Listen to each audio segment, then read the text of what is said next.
তমলুক লোকসভা কেন্দ্রে বিজেপি প্রার্থীর নাম ঘোষণার আগেই তমলুকে এলেন অভিজিৎ গঙ্গোপাধ্যায়। বৈঠক করেন বিজেপি নেতৃত্বদের সঙ্গে এবং পুজো দিলেন বর্গভীমা মায়ের মন্দিরে। আসন্ন লোকসভা নির্বাচনে তমলুক লোকসভার বিজেপির প্রার্থীর নাম ঘোষণার আগেই তমলুকে এলেন প্রাক্তন বিচারক তথা সদ্য বিজেপিতে যোগদান করা অভিজিৎ গঙ্গোপাধ্যায়। এদিন প্রথমে তমলুকে জেলা বিজেপি কার্যালয়ের নেতৃত্বদের সাথে বৈঠক করেন। উপস্থিত ছিলেন রাজ্যের বিরোধী দলনেতা শুভেন্দু অধিকারী, বিজেপি বিধায়ক অশোক তিন্দা এবং বিধায়িকা তাপসী মণ্ডল সহ অন্যান্য নেতৃত্বরা। বৈঠক শেষে তমলুকের ঐতিহাসিক মন্দির দেবী বর্গভীমা মায়ের মন্দিরেও পুজো দেন তিনি। অভিজিৎ গাঙ্গুলি জেলা কার্যালয়ে আসার কিছুক্ষণ আগে হলদিয়া মেছেদা রাজ্য সড়কের পাশে অর্থাৎ বিজেপি কার্যালয়ের ঠিক বিপরীতে অভিজিৎ গঙ্গোপাধ্যায়কে নিয়ে এক বিতর্কিত পোস্টার দেখা যায়। সেই প্রসঙ্গে অভিজিৎ গাঙ্গুলি বলেন, লোকে তো বিরোধিতা করবেই, বিরোধিতা করতে দিন।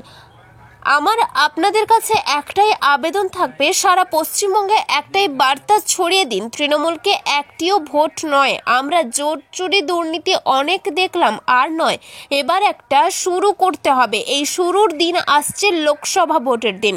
এই দুর্নীতির গ্রস্ত সরকারকে সরিয়ে 2026 সালে আমাদের বাংলায় ক্ষমতায় আসতে হবে, না হলে পশ্চিমবঙ্গে বাঙালিরা কিছুতেই বাঁচবে না। যেভাবে প্রতিটা ক্ষেত্রে জীবনযাপনের ধ্বংস করা হচ্ছে, নিজেদের ঘরের টাকা কামাচ্ছে, 500 বা 1000 টাকা দিচ্ছে, আর 1 কোটি টাকা চুরি করছে, এটাকে ধ্বংস করতে হবে। আপনি আজকে তমলুকে এলেন, আপনারা আসার আগে একটা পোস্টার করেছিল আপনার নামে, যেখানে লেখা ছিল যে পদের লোভেই আপনি বিজেপিতে এসেছেন। দেখুন, লোকে তো বিরোধিতা করবেই, কিছু মানুষ তো থাকবে তো বিরোধিতা করা, তো তাদের বিরোধিতা করতে দিন।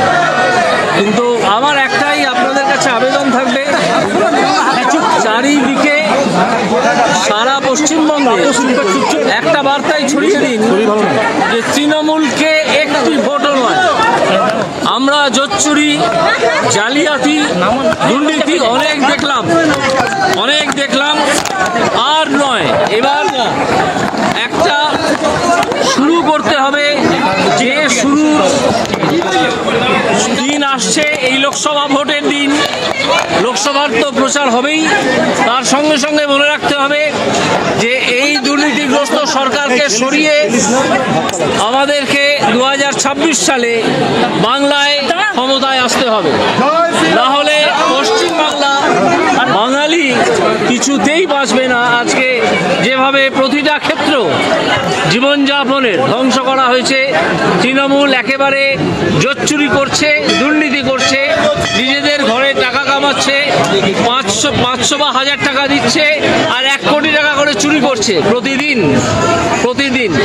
এই 1000 টাকা দিয়ে বা 1200 টাকা দিয়ে 1 কোটি টাকা চুরি করা, এই ব্যাপারটা, এই যে দুর্নীতি এবং এই যে প্রচার, এটাকে ধ্বংস করতে হবে।